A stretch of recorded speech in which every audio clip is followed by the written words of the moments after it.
Good morning, everyone. This is Ranger Banyon. We're here in the shop, and the chicken coop is finished. We're getting ready to take it out to the field for the chickens this morning, and we're just going to give you a quick walk around of everything finished.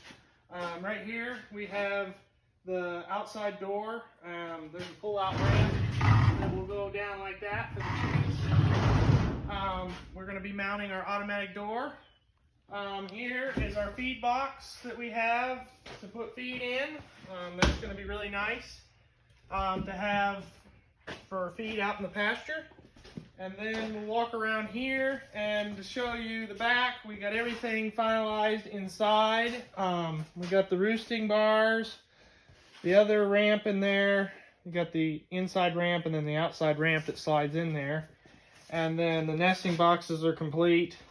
So yeah, everything's done. Got the metal roof on.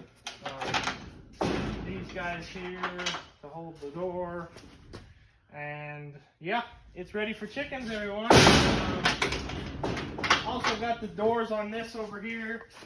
These are done for the nesting boxes. They open up just like little doors. And of course metal there too. So yeah.